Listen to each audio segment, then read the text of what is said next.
Buenas noches, Dark. Me llamo Marcela y llevo casi 13 años trabajando como guía de trajineras en Xochimilco, al sur de la Ciudad de México. He visto muchas cosas en estos canales, desde turistas ebrios cayendo al agua hasta rituales extraños en las chinampas más alejadas. Pero hay una noche, una sola, que no puedo borrar de mi mente. Esa noche lo vi, la escuché y entendí por qué hay voces que el agua nunca olvida. Lo que voy a contarte pasó en octubre del año pasado, un viernes por la noche. Yo estaba cubriendo un recorrido especial, un tour nocturno con turistas extranjeros que querían sentir el lado paranormal de México. Era común en esas fechas por el Día de Muertos. Muchos buscaban emociones fuertes, escuchar leyendas y tomarse fotos entre la neblina que a veces cubre el lago después de las 9.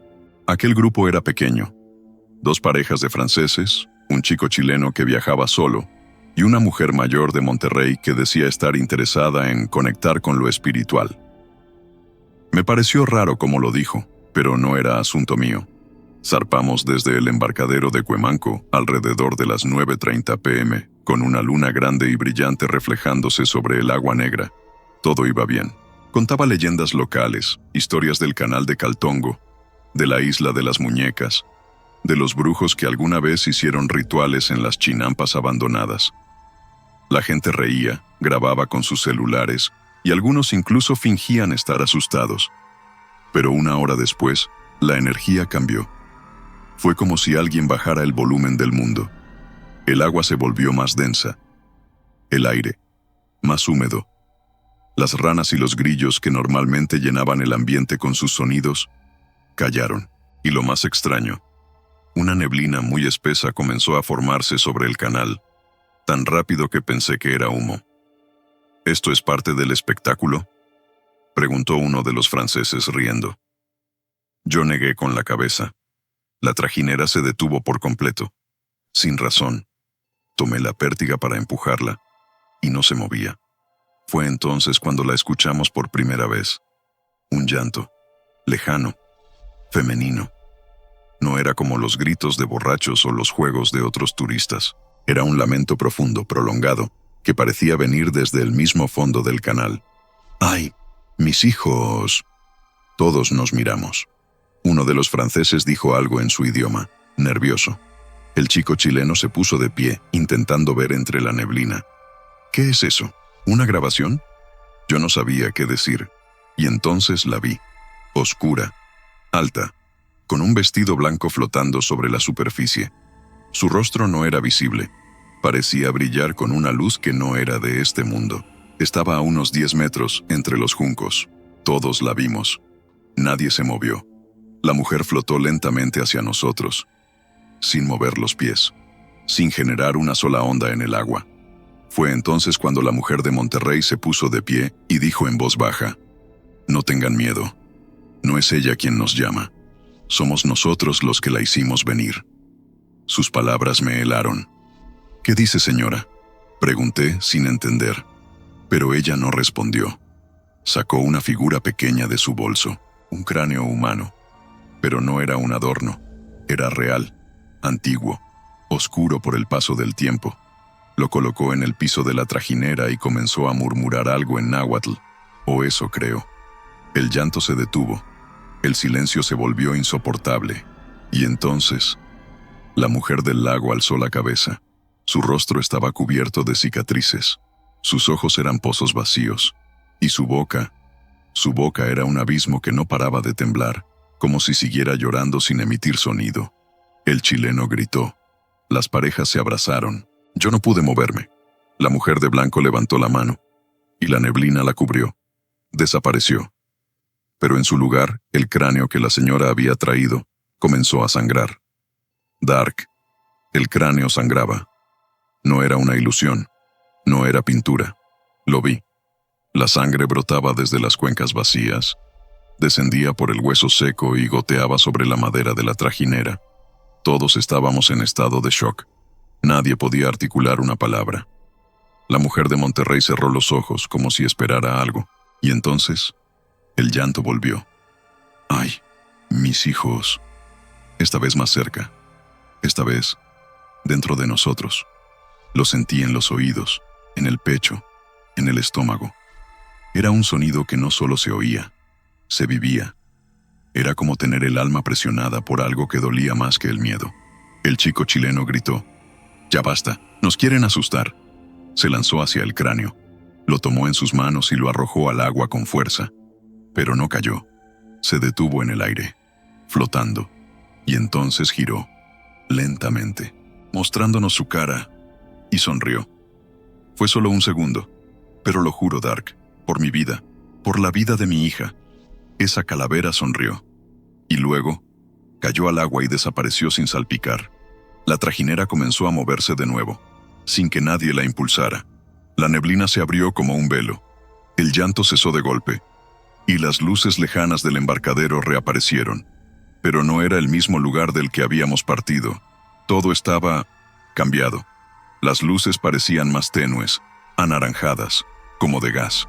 No había más trajineras, ni música, ni gente. El embarcadero estaba vacío, como si hubiéramos viajado en el tiempo o a otro lado.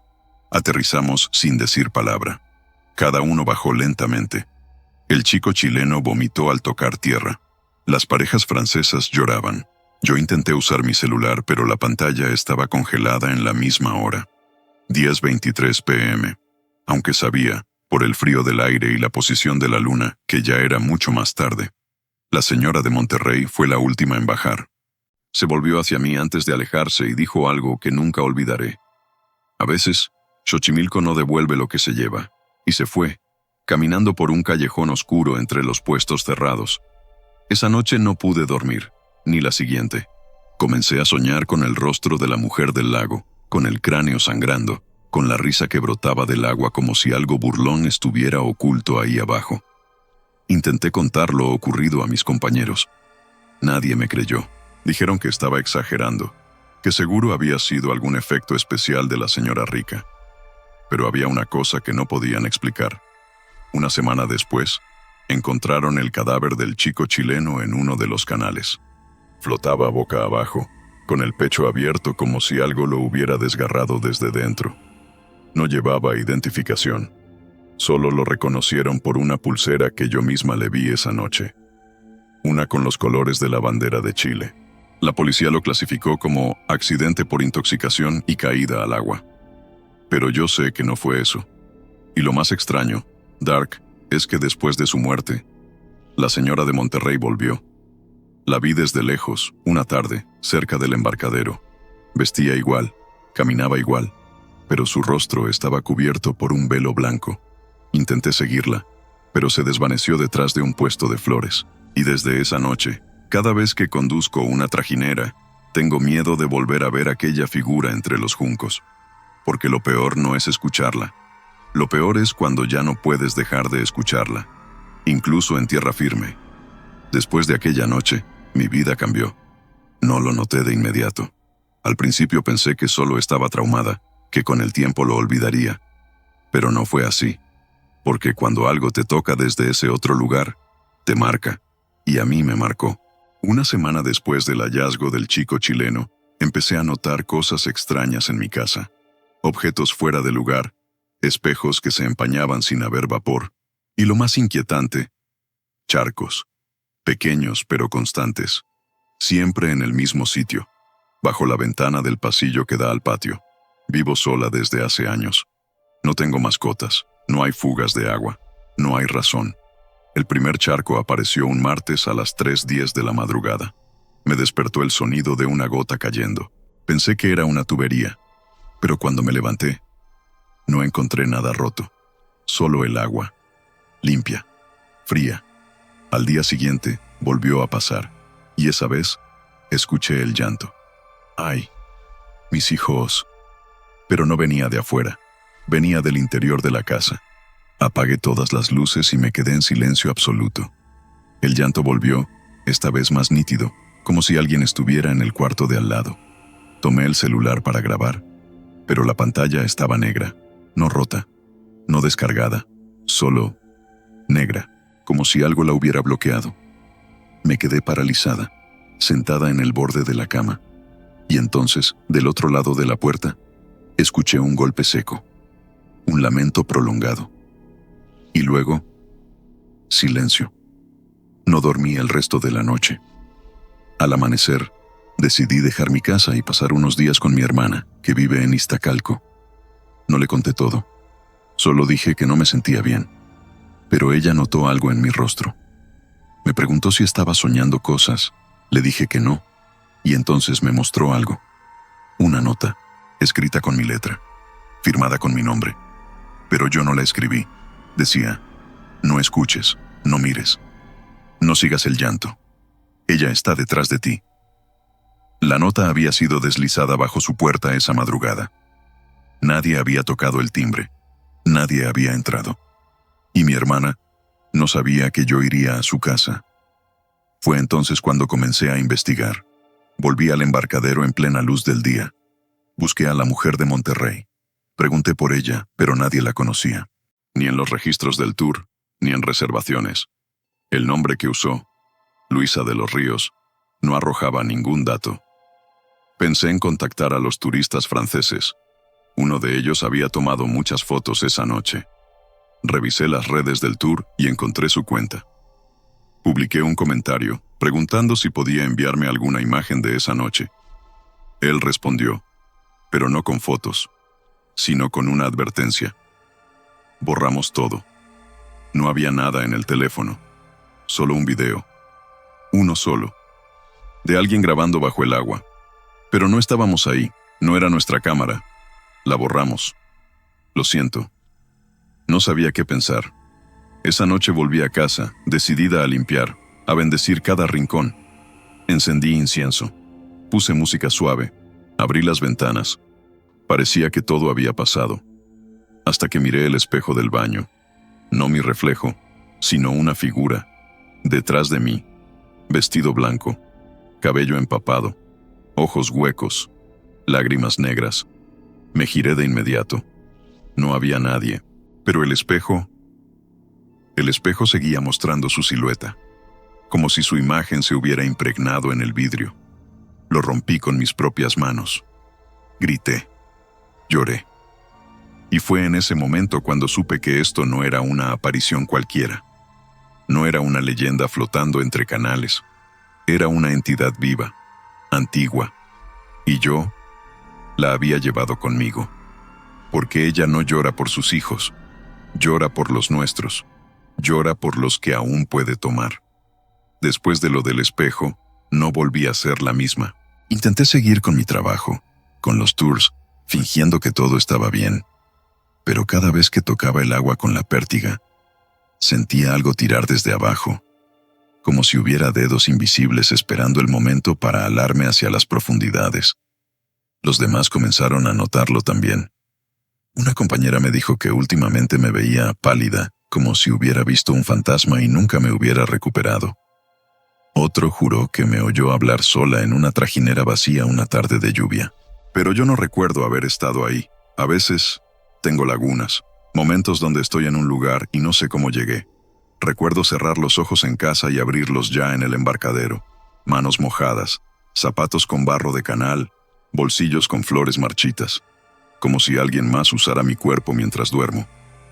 Una noche me desperté de golpe, empapada, como si hubiera estado nadando, y entonces lo comprendí. Ella no solo me seguía, estaba dentro de mí. Comencé a tener visiones, no sueños, visiones. Niños, siempre niños, caminando descalzos entre los juncos, con ojos apagados, extendiendo los brazos hacia una silueta blanca. Ella los guía, les canta. Les promete que ya no van a sufrir, que el agua los curará. Y uno de esos niños era mi sobrino, Sebastián. Tiene 5 años. La primera vez que lo vi en mis visiones, lo vi tomándola de la mano. Sonreía. Estaba tranquilo, pero su piel estaba gris y tenía algas en el cabello.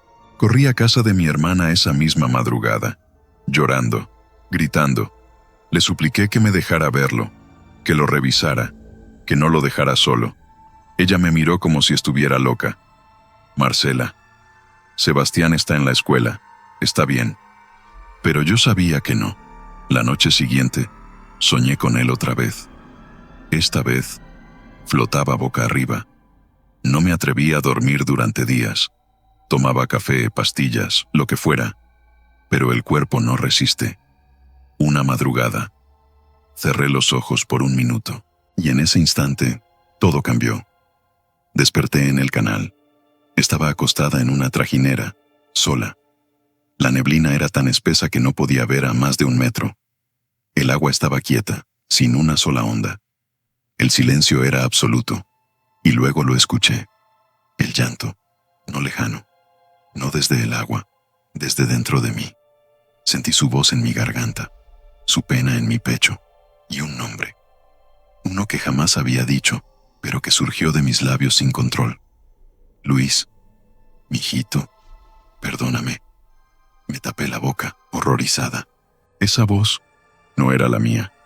Y entonces, Dark, la vi, parada frente a mí, sobre el agua, más cerca que nunca. Su rostro estaba cubierto por un velo negro. No se movía, solo me miraba. Su llanto se volvió un murmullo profundo. Tú me escuchaste, ahora tú me llevas.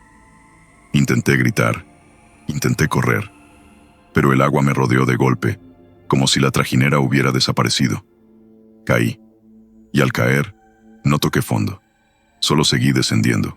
Oscuridad, frío, y voces. Voces de niños, de madres, de arrepentidos. Y una última frase, susurrada como cuchillo al oído. Yo no lloro por los míos, lloro por los tuyos. Desperté en mi cama, empapada, con los pies cubiertos de barro, y entre mis manos, el mismo cráneo que aquella mujer había traído aquella noche. Sangraba. Desde entonces no he vuelto a trabajar, ya no duermo, ya no sé si estoy viva, o si me dejó vivir solo para que otros la escuchen a través de mí. Porque a veces, Dark, en mi voz, ya no soy yo la que habla. A veces el agua no guarda silencio. A veces, lo que llora, lo hace por hambre.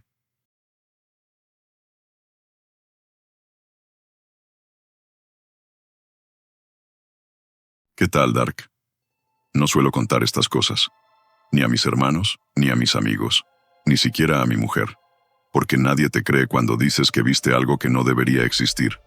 Y peor aún, cuando sientes que eso todavía te sigue. Me llamo Hugo, tengo 43 años y soy taxista en San Salvador. Trabajo sobre todo de noche, porque los turnos nocturnos pagan mejor, pero también porque en la oscuridad uno se acostumbra a los espectros de carne y hueso. La gente borracha, los pandilleros, las mujeres que venden su cuerpo por necesidad, esas almas en pena reales que respiran como nosotros, pero que viven en un infierno distinto. Pensaba que ya lo había visto todo, hasta esa noche en la zona roja. Era un jueves. Comenzaban las lluvias de mayo. Recuerdo que ya eran casi las 2 de la madrugada y estaba por cerrar mi turno. Había dejado a un cliente cerca de la 12 Avenida Sur y me disponía a volver a casa. La zona estaba vacía, como suele estar cuando el agua empieza a caer. Pero entonces la vi, a una mujer, sola, parada bajo una farola parpadeante, cabello largo, vestido blanco, demasiado limpio para esas calles. No tenía paraguas, pero no parecía mojarse. Su figura era delgada, casi frágil. Tenía la cabeza agachada y los brazos colgando a los costados como si cargara con un peso invisible. Pensé que necesitaba ayuda, que tal vez había salido corriendo de algún lugar. Reduje la velocidad y bajé la ventanilla. Buenas noches, ¿todo bien? No respondió, solo levantó lentamente la cabeza. Dark, yo he visto ojos cansados, ojos drogados, ojos desesperados, pero nunca unos ojos como esos. Eran negros, pero no por el color del iris. Negros, porque no tenían fondo, como si estuviera vacía por dentro. ¿A dónde va?, le pregunté, tragando saliva. Entonces caminó hacia el taxi sin decir nada. Abrió la puerta trasera y se sentó. No cerró la puerta, solo se acomodó. Su vestido parecía brillar un poco, como si fuera de otro tiempo, de otro mundo. ¿Quiere que la lleve a algún lugar? Y fue entonces cuando lo dijo. Su voz era apenas un susurro, pero cada palabra la sentí como un eco en el pecho. Llévame, donde lloran las madres. No entendí. Pensé que era una metáfora o que estaba drogada, pero no me atrevía a contradecirla. Cerré la puerta y comencé a conducir.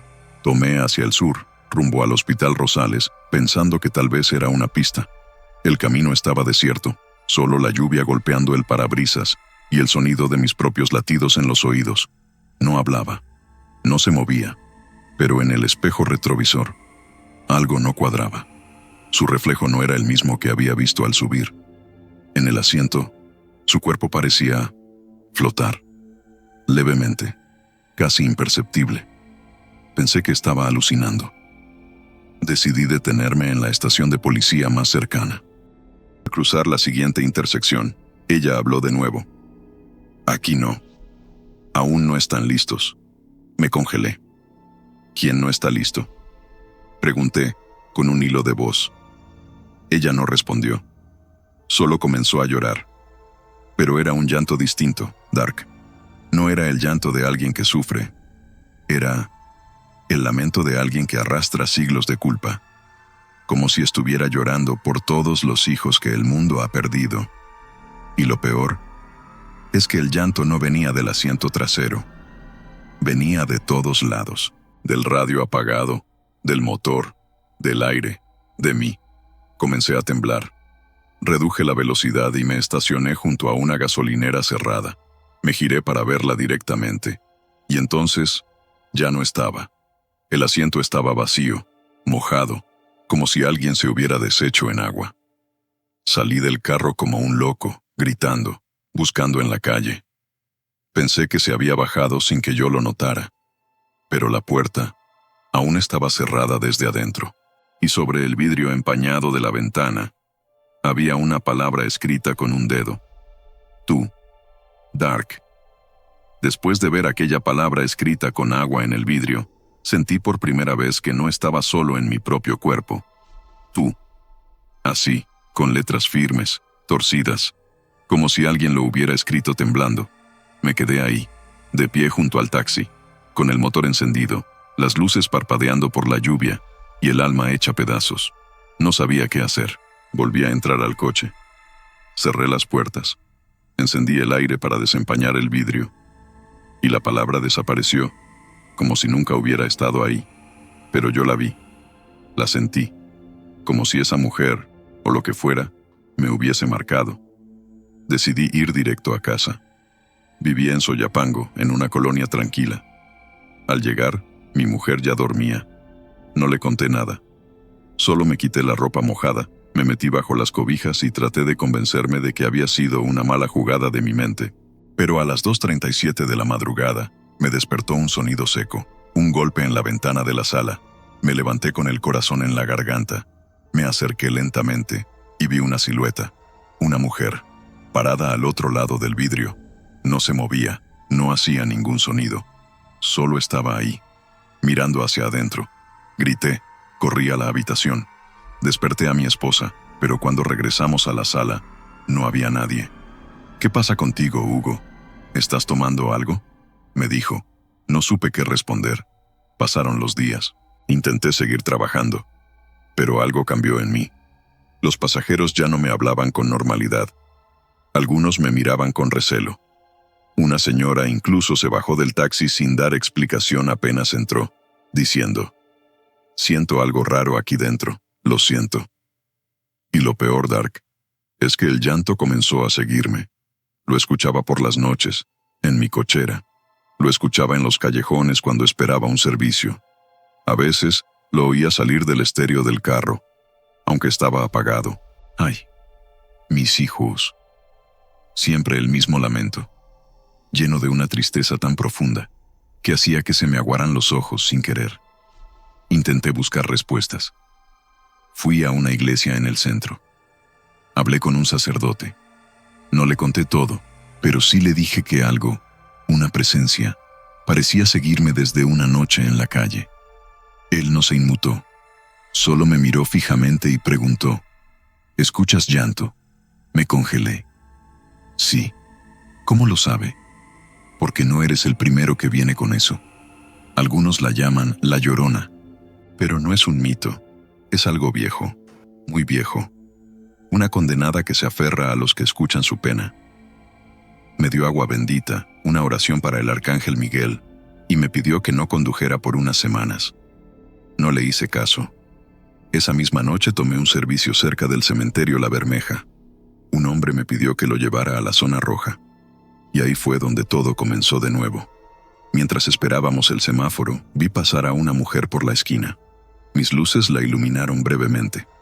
Cabello largo, vestido blanco, caminando descalza bajo la lluvia. ¿La viste?, le pregunté al pasajero. Él no respondió. Me giré para verlo. Dark. No había nadie en el asiento trasero, y la puerta jamás se había abierto. Paré el coche en seco. Respiraba agitado. Sentía que iba a perder la razón. Entonces vi el espejo retrovisor, y ahí estaba, sentada detrás de mí, no en el asiento, sino justo detrás de mi cabeza. No tenía rostro, solo una sombra, con la boca abierta, muy abierta, llorando. Después de verla detrás de mí, todo se rompió. No recuerdo haber arrancado el carro. No recuerdo cómo llegué a casa. Solo sé que cuando abrí los ojos estaba en la cochera, con las luces encendidas, el motor aún en marcha, y el radio reproduciendo un sonido que jamás olvidaré. Un llanto distorsionado, como si viniera desde el fondo de una caverna. ¡Ay, mis hijos! La frase giraba una y otra vez, cada vez más aguda, cada vez más insoportable. Apagué el radio, saqué las llaves. Me bajé corriendo, como si el mismo infierno me persiguiera. No dormí esa noche, tampoco la siguiente. Y cuando por fin el cuerpo no pudo más, soñé. Soñé con calles vacías, con una ciudad sumergida, edificios rotos, gente flotando, pero todos con el rostro cubierto por un velo blanco. Y en el centro, ella, la mujer del vestido, sentada sobre mi taxi, sangrando por los ojos, cantando. Una canción de cuna que no reconocía, pero que aún ahora, escribiéndote esto, puedo recordar con claridad. Duerme, mi niño, no llores más. La lluvia viene, te va a llevar. Desperté con la cara empapada en lágrimas y un sabor a tierra en la boca. Intenté ignorarlo, retomar la rutina, pero no podía escapar de ella. Una tarde, recogí a una señora con su hija en una zona comercial. Me pidió que la llevara al hospital. La niña estaba pálida, como si tuviera fiebre. Durante el trayecto, la pequeña me miraba fijamente por el espejo retrovisor. No decía nada. Cuando llegamos, la madre bajó primero para buscar una silla de ruedas, y la niña me habló, con la misma voz de aquella mujer. Tú también perdiste algo, ¿verdad? Me paralicé. ¿Qué dijiste? Ella sonrió, una sonrisa vacía. Todos pierden algo, por eso me oyen. Y luego bajó. Corrí al hospital, buscando a la madre para preguntarle si su hija estaba enferma. Me miró confundida. ¿Cuál hija? La niña, la que venía con usted. Señor, vine sola. ¿Está bien? Me quedé sin palabras. Volví al taxi. Abrí la puerta trasera. Y allí estaba húmedo, como si alguien se hubiera sentado minutos antes, completamente empapado. Los días siguientes fueron peores. Comencé a oír el llanto, dentro de mí, no en los oídos, en el pecho, como un lamento que se arrastraba por las costillas, que apretaba el corazón. Mi esposa empezó a notar mi deterioro. Me despertaba hablando dormido, a veces llorando, a veces riendo. Una noche me encontró parado frente al espejo del baño, repitiendo en voz baja, «¿Te los llevaste? ¿Te los llevaste?» No recordaba nada. Me rogó que dejara de trabajar, que viera a un médico, que hablara con un sacerdote. Accedí. Fui a la iglesia de San Esteban. Le conté todo a un padre anciano que, lejos de reírse, me escuchó con los ojos húmedos. Lo que te sigue, hijo, no es solo un espíritu, es una deuda. ¿Deuda? Algo se perdió cerca de ti, algo que tú no viste. Y ella lo vio primero. Me dio una cruz de madera y me pidió que no volviera a conducir por la zona roja. Le hice caso, durante una semana. Pero la última noche, recibí una llamada, un número privado. Solo una palabra al contestar. Llévame. y sin saber por qué, tomé las llaves. Salí. Encendí el taxi, y el espejo retrovisor ya estaba empañado, con 2 palabras escritas: ya viene. Cuando vi esas palabras escritas en el espejo del taxi, ya viene, sentí que algo dentro de mí se quebró definitivamente. No encendí el motor, no respondí a la llamada. Solo me quedé ahí, en silencio, sintiendo cómo el aire se volvía espeso dentro del vehículo, como si el tiempo mismo se hubiera detenido. Y entonces, escuché la puerta trasera cerrarse sola. No vi a nadie entrar, pero el asiento se hundió. El retrovisor comenzó a empañarse de nuevo. La radio encendió por sí sola, y de los parlantes, en vez de música, salió un sonido húmedo. No sé cómo explicarlo. Era como si alguien caminara descalzo sobre madera mojada. Luego, un murmullo, un lamento apenas audible. «Ay, mis hijos». La frase se repetía, y cada vez se acercaba más. No la oía con los oídos. La sentía en los huesos, en la espalda, en la base del cráneo. Y de pronto, la vi, reflejada en el espejo retrovisor, sentada justo detrás de mí.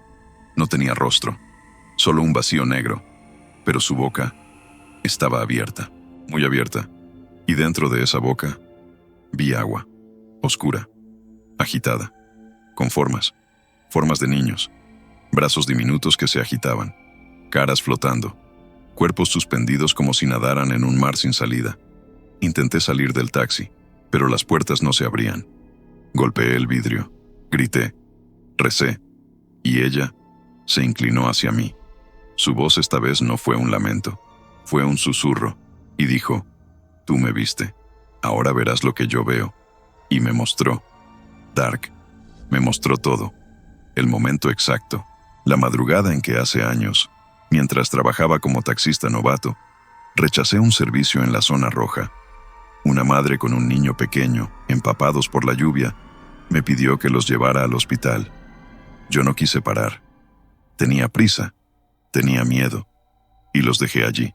Horas después me enteré por las noticias que la mujer fue asesinada y que el niño había desaparecido. Nunca apareció, hasta hoy, porque en esa visión lo vi, su pequeño rostro entre las aguas de su boca, gritando, llorando, mirándome. «Tú los dejas, yo los tomo», dijo ella. Desperté al amanecer. Estaba en la orilla del río Acelguate, dentro de mi taxi, solo, con el motor encendido y los asientos completamente secos. Me revisé el cuerpo. No tenía heridas, pero en la palma de mi mano, alguien había escrito algo con tinta negra. «Gracias». Desde entonces, no he vuelto a trabajar. Vendo pan en la esquina de mi colonia. Nunca conduzco de noche. Nunca paso por la zona roja. Y cada vez que escucho a alguien llorar en la calle, me alejo, porque ahora sé que ella no se aparece donde hay lamentos. Ella es el lamento. Y no llora porque perdió algo. Llora porque nosotros seguimos perdiendo. No todos los fantasmas mueren. Algunos se convierten en rutas sin retorno.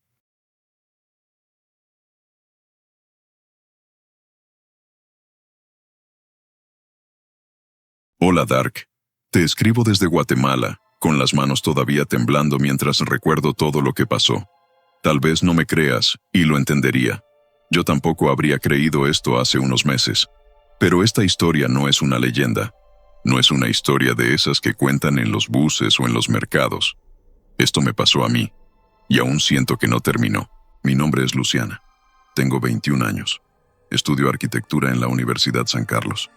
Y durante casi 3 años he cruzado el puente Belice al menos 2 veces por semana para llegar a clases. Si no lo conoces, es una estructura enorme que conecta la zona 6 con la zona 17, pasando sobre una quebrada profunda y peligrosa. Muchos lo consideran uno de los puntos más oscuros de la ciudad, no solo por su altura o por los accidentes que ocurren allí, sino porque, desde hace décadas, es escenario de cosas que la gente prefiere no mencionar, desde suicidios hasta desapariciones. Y algo más, algo que camina entre la neblina. Todo comenzó una tarde de abril. Volvía de la universidad. Eran cerca de las 6:30, y el cielo comenzaba a oscurecer. Había llovido un poco antes, así que todo estaba húmedo, y una neblina espesa comenzaba a formarse sobre el puente. Recuerdo que tenía los audífonos puestos, escuchando música, cuando algo llamó mi atención. No fue un sonido, fue la ausencia total de sonido. El tráfico se volvió más lento. Nadie tocaba la bocina. Y entonces, al mirar por la ventana del bus, la vi. Una figura, caminando por el borde exterior del puente. Era una mujer, vestido blanco, largo, que se pegaba a su cuerpo por la humedad. Cabello negro, lacio, que cubría su rostro. Caminaba descalza, sin prisa, al filo del vacío. Creí que era alguien a punto de lanzarse. Miré a los demás pasajeros. Nadie la veía, solo yo. Le grité al conductor, señalando hacia ella. Él miró y frenó en seco. La figura desapareció. El bus quedó detenido unos segundos. El conductor me miró por el retrovisor con los ojos muy abiertos. ¿Tú también la viste? ¿Quién?, pregunté, aunque sabía la respuesta. Esa señora, la del vestido, ya la había visto hace un año. Creí que estaba loco. Esa noche no pude dormir. Busqué en internet. Encontré cientos de comentarios de personas que aseguraban haber visto lo mismo en distintos momentos. Una mujer vestida de blanco caminando por el borde del puente, siempre bajo neblina, siempre sola. Algunos decían que era el espíritu de una madre que se arrojó con su hijo hace décadas. Otros, que era la Llorona, buscando a los niños perdidos en el fondo de la quebrada. Pero había un detalle que todos coincidían en describir. Ella no camina sobre el concreto. Ella flota, a centímetros del suelo. Las semanas siguientes no la volví a ver. Pensé que había sido una alucinación colectiva, que tal vez me sugestioné. Pero un viernes por la tarde, cuando el bus cruzaba el puente, algo me obligó a mirar hacia la derecha. Y ahí estaba, más cerca que nunca. Pero esta vez, me miraba, no con ojos. Su rostro era una mancha oscura, como una sombra que se mueve dentro de un rostro humano. Pero sabía que me veía. Sentí que algo me apretaba el pecho. No podía respirar. Me arranqué los audífonos. El ruido del mundo había desaparecido otra vez. Solo quedaba ella. La mujer estiró su brazo. Apuntó hacia mí. Sus dedos eran largos, huesudos, como ramas secas. Y su boca se abrió. Un lamento, apenas audible, resonó dentro del bus. Nadie más lo escuchó. Solo yo. ¡Ay! Mis hijos. El bus salió del puente, y de pronto todo volvió a la normalidad. El sonido del motor, la bocina de los carros, los gritos de los vendedores callejeros. Pero yo ya no era la misma. Porque desde ese día, Dark, comencé a verla en otros lugares, en el reflejo de una vitrina, en la ventana empañada del baño, en el retrovisor del carro de mi papá. No se mueve, no se va, solo está, mirando, esperando. Y yo sé que algún día me va a hablar. Dark. Desde aquel día en que me señaló, comencé a notar cambios. Al principio eran pequeños. Despertares en mitad de la noche con el corazón agitado. Luces que parpadeaban sin razón en mi habitación. Mi gata, Luna, maullando a la nada, encorvada, con los ojos fijos en una esquina vacía. Pero con el paso de los días, las cosas escalaron. Un martes, al regresar de clases, noté que el espejo del baño estaba empañado. Había estado fuera todo el día. No había razón para que estuviera así. Me acerqué y vi algo que me heló la sangre. Una huella, pequeña, de mano, como si un niño la hubiera dejado. Intenté mantener la calma. Le conté a mi mamá, que es muy devota. Me dijo que todo era estrés, que la universidad, los exámenes, las noticias, que no dejara que mi mente jugara conmigo. Pero esa noche soñé con el puente, no como es hoy, sino como era en los años 60, antiguo, sin barandales, con estructuras oxidadas. En el sueño, yo caminaba por él, sola, bajo una niebla espesa, y de pronto, la oí, no caminando, no llorando, sino cantando. Una voz de mujer, suave, triste, que entonaba una melodía de cuna, una que jamás había escuchado pero que me hizo llorar sin saber por qué. Duérmete, niño, que viene la sombra, y si no duermes, contigo se enoja. La vi venir entre la niebla. No corría, no flotaba, solo avanzaba lentamente. Y yo no podía moverme. La voz me envolvía, me adormecía. Sentía mi cuerpo pesado, como si la canción tuviera poder sobre mí. Desperté llorando. Eran las 2:46 de la madrugada, y en la pared junto a mi cama había marcas de humedad, en forma de dedos. Al día siguiente, hablé con mi profesor de Historia de la Arquitectura, un hombre mayor, respetado, que también es originario de Zona 6. Le pregunté si conocía alguna leyenda sobre el puente Belice. Me miró en silencio por unos segundos. ¿Por qué preguntas? Porque he visto cosas. Una mujer, en el puente, llorando. Su rostro cambió. Se puso pálido. Bajó la voz. Mi hermana la vio cuando era niña. La mujer del velo. Apareció una noche en la ventana del cuarto. Solo lloraba. No hizo nada más. Pero desde ese día, no volvió a hablar. Me estremecí. ¿Y qué era? No lo sé. Pero los viejos decían que no era un fantasma. Era una condena. Un reflejo del dolor que cae desde ese puente. A partir de esa noche, comencé a grabar los recorridos que hacía por el puente. Quería probar que no estaba loca.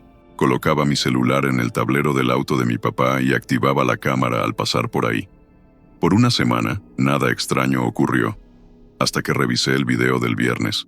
A simple vista, todo parecía normal. Tráfico, luces, niebla. Pero al reproducirlo lentamente, en el segundo 43, se ve una figura. En el borde derecho de la pantalla, vestido blanco, cabello largo, mirando directamente al lente. Y entonces, algo aún más perturbador, una segunda figura, mucho más pequeña, a su lado, un niño, ambos quietos, inmóviles. Y cuando el coche los pasa, la mujer gira el rostro y sonríe. Quise mostrarle el video a mi mamá, pero al intentar abrir el archivo otra vez, se había corrompido. El archivo seguía allí, pero al reproducirlo, solo aparecía estática y una interferencia, un sonido como un llanto. Dark, yo ya no duermo. Apagué todos los espejos de la casa. Cubro la ventana de mi habitación con mantas, pero aún la siento, parada del otro lado, mirando, esperando. Y lo peor es que la canción que cantaba en mi sueño, ahora la escucho sin dormir, susurrada, desde los muros, desde las grietas, desde mis propios pensamientos. Yo pensaba que la pesadilla terminaría si dejaba de cruzar el puente. Cambié mis horarios. Pedí prestadas otras rutas. Incluso convencí a mi papá de que me llevara por caminos más largos, evitando cualquier vista del puente Belice. Pero no funcionó, porque ella ya no estaba allá. Estaba conmigo. Todo empezó con voces en lugares imposibles. Una mañana, mientras me lavaba los dientes, oí que alguien susurraba mi nombre desde dentro del lavabo. Creí que estaba alucinando. Cerré el grifo. El sonido se detuvo, pero al volver a abrirlo, el agua salió negra, solo por un instante. Un parpadeo. Después volvió a la normalidad, pero ese mismo día, mientras mi madre preparaba café, me dijo algo que me dejó helada. ¿Tú has estado dejando los juguetes en el pasillo? ¿Qué juguetes? Los carritos. Anoche encontré uno frente a la puerta del baño. Dark, no tenemos niños pequeños en casa. Esa noche decidí quedarme despierta. Puse el celular a grabar. Lo dejé sobre el escritorio, apuntando hacia la puerta de mi cuarto. Durante las primeras horas no pasó nada, pero a las 3:14 de la madrugada, se abrió la puerta, lentamente, sin ruido, y una figura entró. Una sombra, delgada, alta. El video se volvió borroso, granulado, pero por un segundo, se ve claramente. Un rostro pálido cubierto por un velo, y detrás de ella, otra figura más pequeña, un niño, o lo que parecía ser uno. Ambos se quedaron de pie frente a mi cama, mirándome. La grabación se corta en ese momento. Cuando desperté, no recordaba haber dormido, pero mi puerta estaba entreabierta, y el celular había sido colocado cuidadosamente sobre mi pecho. El video, desaparecido. Volví a buscar al profesor de historia. Le conté todo, esta vez sin omitir nada. Él me escuchó en silencio, con lágrimas en los ojos. Hay cosas que no buscan venganza, dijo al fin. Buscan compañía. ¿Qué puedo hacer? Alejarte, irte de la ciudad, romper todo vínculo. Pero ya era tarde, porque al volver a casa, encontré una carta en mi escritorio. No tenía remitente. Estaba escrita a mano, en papel antiguo, tinta negra. Solo decía: nos veremos esta noche. No corras. Esta vez vas a ver lo que yo vi. Y al pie de la hoja, una fecha. La del suicidio más antiguo registrado en el Puente Belice, 3 de agosto de 1969. El mismo día en que soñé con la mujer por primera vez. Esa noche me encerré en mi cuarto. Puse cruces en la puerta, velas, rosario, agua bendita. Mi madre rezaba en la sala. El reloj marcaba las 2:45 a.m. Silencio, oscuridad, y entonces, llanto. No desde afuera, desde dentro del armario. Me acerqué con una linterna, temblando, rezando, y al abrir la puerta, no vi ropa, no vi cajas, vi el puente, el mismo puente, cubierto de neblina, y una mujer de blanco, de espaldas, caminando hacia el borde, con un niño de la mano. Grité. Cerré el armario de golpe. Corrí a despertar a mi madre. Pero ella ya no estaba. Solo una marca de humedad en su silla y un pañuelo blanco en el suelo, bordado con mi nombre, Dark.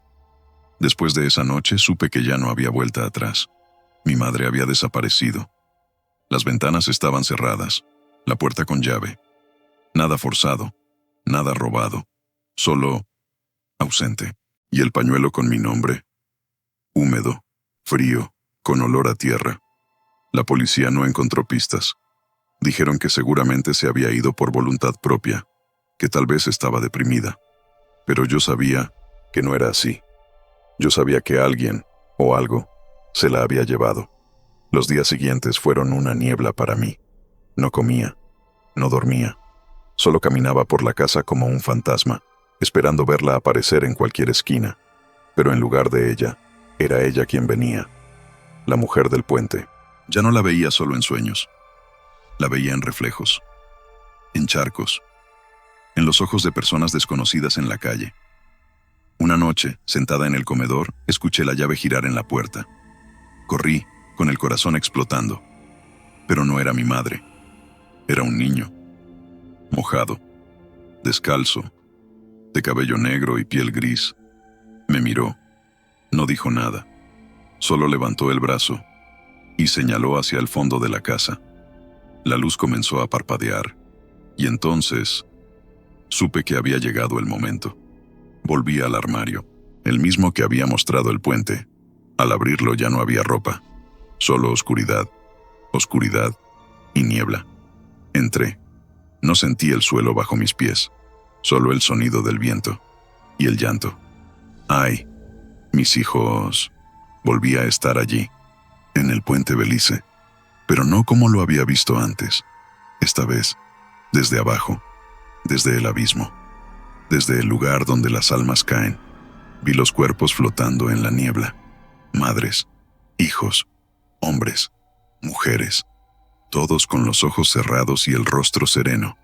Y al fondo, la vi, la mujer del vestido blanco, sola, sentada sobre una piedra húmeda, su rostro al descubierto.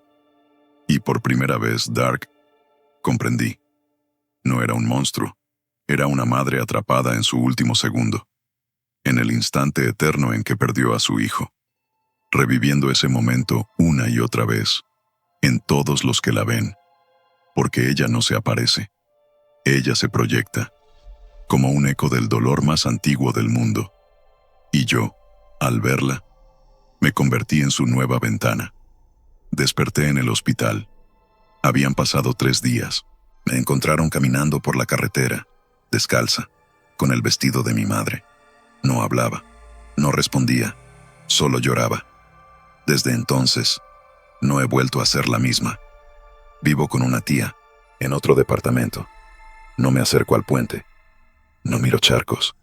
Y jamás, jamás Enciendo la radio a las 2:46 de la madrugada, porque si lo hiciera, la escucharía. Y si la escucho, la veré. Y si la veo otra vez, tal vez esta vez no me deje volver.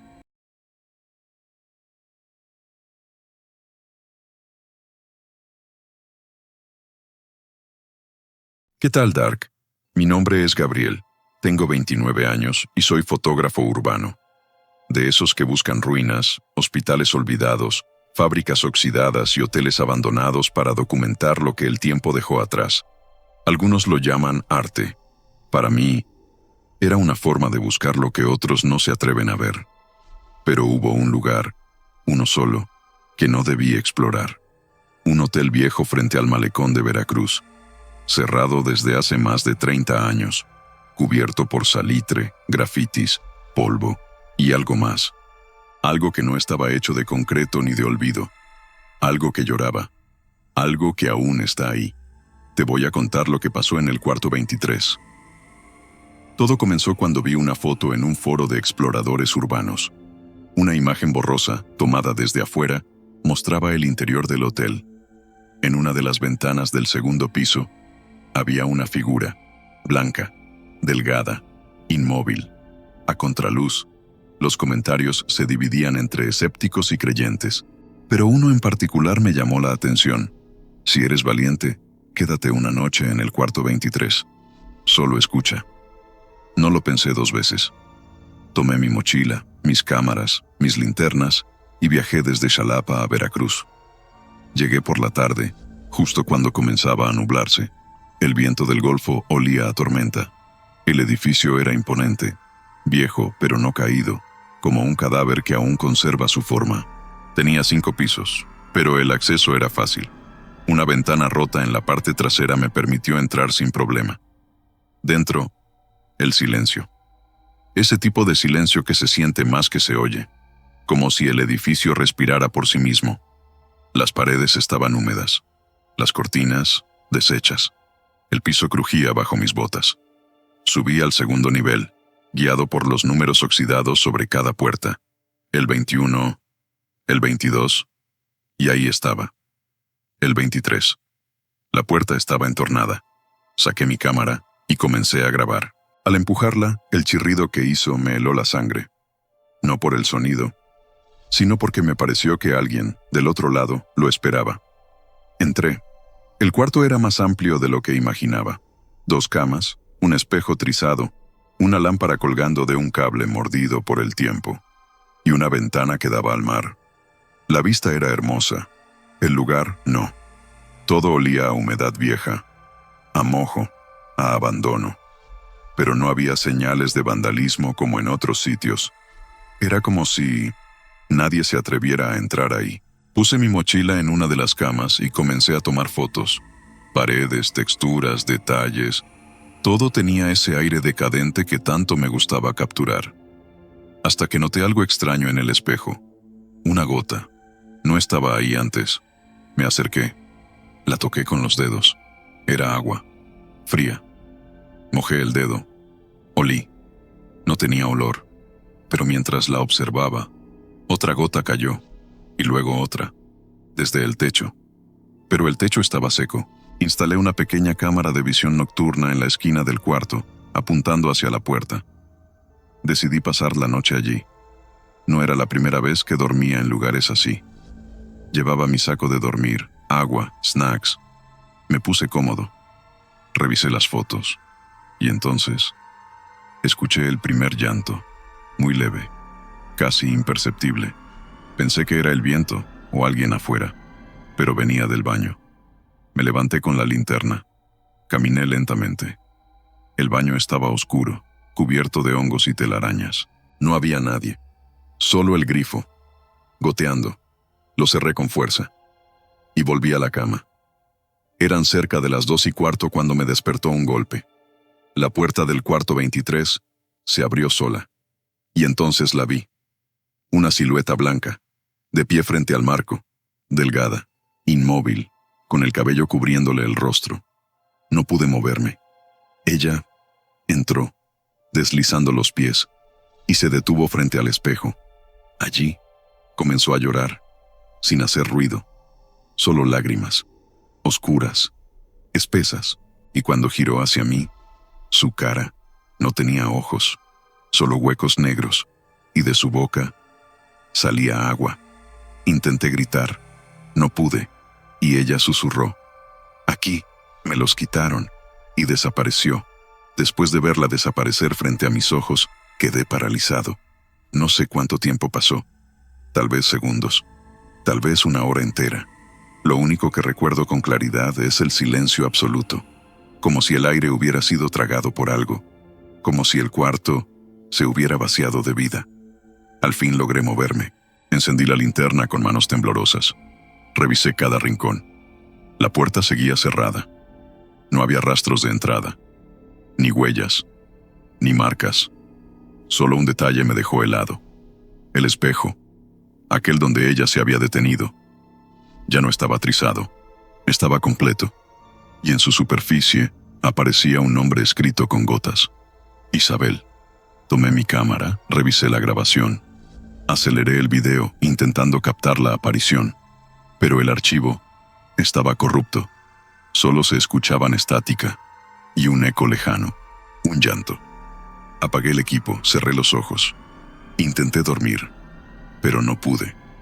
La imagen de su rostro sin ojos seguía ahí. Y una frase repetía en mi cabeza como un tambor. Aquí me los quitaron. ¿A quién se refería? Al amanecer salí del cuarto. Recorrí los pasillos del segundo piso.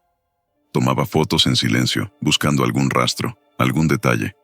Todo parecía igual, hasta que llegué a una puerta sin número, casi escondida al fondo del corredor. La abrí. Era una antigua sala de servicio, polvorienta, con estantes derrumbados y papeles esparcidos por el suelo. Comencé a revisarlos, y entre facturas, formularios y registros, encontré un cuaderno de notas con la portada rasgada. Una hoja sobresalía. Era un informe interno del hotel, fechado en 1979. Incidente en el cuarto 23. Ingreso no autorizado. Mujer en estado de alteración. Gritos reportados por varios huéspedes. Personal de limpieza se negó a ingresar. Fuerzas del orden retiran a la mujer. Se recomienda no volver a utilizar la habitación hasta nuevo aviso. En el margen, escrito a mano. La mujer gritaba que sus hijos seguían en la bañera. Sentí que se me apretaba el estómago. Corrí de regreso al cuarto 23. Abrí la puerta con furia. Crucé hasta el baño. El espejo del lavabo tenía ahora dos nombres, Isabel y Marcos, ambos escritos en vaho, y la bañera estaba medio llena, de agua negra. Yo no había dejado eso así. No había agua corriente. Me acerqué. El aire era más frío en ese espacio. El vapor que salía de la tina olía a sal y a algo más, algo podrido. Toqué el borde y entonces lo escuché. Una voz, pequeña, de un niño. «¿Mamá?» Retrocedí. La voz se repitió, más clara. «¿Dónde estás, mamá?» No sabía qué hacer. Quería salir corriendo, pero mis pies no me obedecían. Y entonces, la puerta del baño se cerró de golpe. Oscuridad. Encerrado. Y un susurro detrás de mí. «Nos dejó aquí». Cuando logré abrir la puerta, el cuarto estaba completamente diferente. Las paredes limpias, las camas hechas, el espejo entero, y sobre la mesa, dos pares de zapatos pequeños, de niños, mojados. Dark. Eso no era un simple espíritu, era una repetición de un momento que no se cierra, un dolor atrapado en esas paredes, como una herida que nunca cicatrizó. Y ahora, yo era parte de él. Después de ver esos zapatos mojados sobre la mesa, sentí que algo dentro de mí se rompía. Eran tan pequeños, tan reales, no eran decoración, no eran parte de la escenografía abandonada del hotel. Estaban ahí, como si alguien los acabara de dejar. Me acerqué temblando y noté un detalle que me destrozó. Uno de los pares tenía escrito en la suela, con marcador negro, el nombre Mateo. El otro, Daniela. No pude quedarme. Salí del cuarto 23, bajé las escaleras y me senté en el vestíbulo derrumbado, intentando respirar. Pero el silencio del hotel era como un peso, un zumbido grave, constante, el tipo de silencio que te hace sentir que alguien te observa, Y ahí, decidí volver a entrar al cuarto, porque algo me decía que si me iba sin entender, no me iría solo. Tomé la linterna y comencé a buscar grietas, compartimientos, marcas, algo más que me diera una pista. Detrás de una lámina suelta del armario, encontré una pequeña caja de madera. Estaba envuelta en una manta deteriorada por la humedad. Dentro, había fotografías.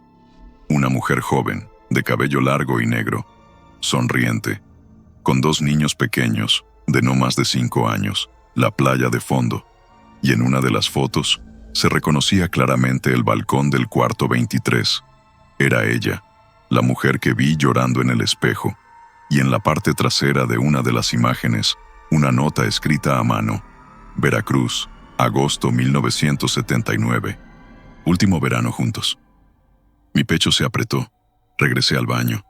La bañera seguía llena, pero el agua ahora estaba turbia, oscura como brea.